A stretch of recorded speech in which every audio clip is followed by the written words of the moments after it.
అంటే భగవంతుడన్నవాడు అంతటా నిండి నిబిడీకృతమైపోయినవాడు. ప్రహ్లాదుడు అంటాడు, ఇందుగలడందు లేడని సందేహము వలదు చక్రి సర్వోపగతుండెందెందు వెదకి చూచిన అందందే కలడు దానవాగ్రణి వింటే అంటాడు. అంతటా నిండిపోయిన పరమాత్మ ఇక్కడున్నాడు ఇక్కడ లేడు అని చెప్పడం ఎవ్వరికీ సాధ్యం కాదు. ఆయన అంతటా నిండిపోయి ఉన్నాడు. అంతటా నిండిపోయిన పరమాత్మని చూడడానికి మాంసచక్షువు యొక్క శక్తి సరిపోదు.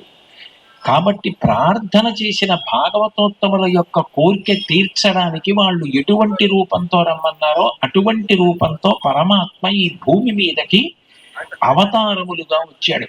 తార అంటే నక్షత్రం, భూమి కన్నా కొన్ని కోట్ల రెట్లు పెద్దది. కానీ మనం మన మాంస చక్షువుతో చూసామనుకోండి, మిణుకు మిణుకుమంటూ ఏదో చుక్కలా ఉంటుంది. అది దాని యథార్థ స్వరూపం కాదు.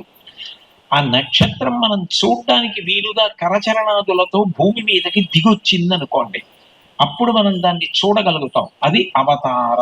రామకృష్ణాది అవతారములు అటువంటి అవతారములు. భగవంతుడు అట్లా వచ్చాడు అనడానికి, ఉన్నాడు అనడానికి మనకి స్వయంభూ క్షేత్రములు ఇప్పటికీ కూడా నిదర్శనములై నిలబడి ఉన్నాయి.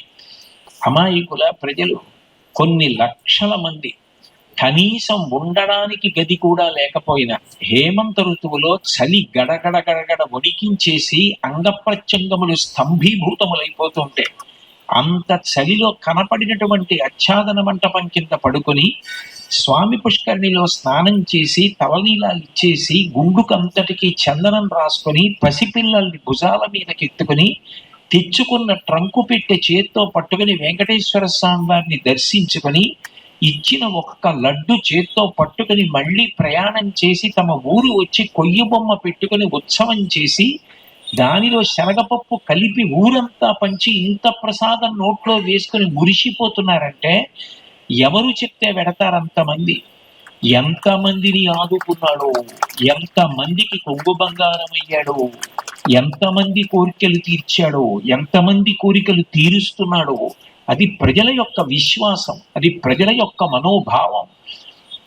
అటువంటి భగవంతుడు ఉన్నాడన్న భావన మనసులో పొందితే ఇదిగో ఈ కారణముల చేత ఆయన ఉన్నాడు అన్నది మనం రూఢముగా తీసుకుంటాం.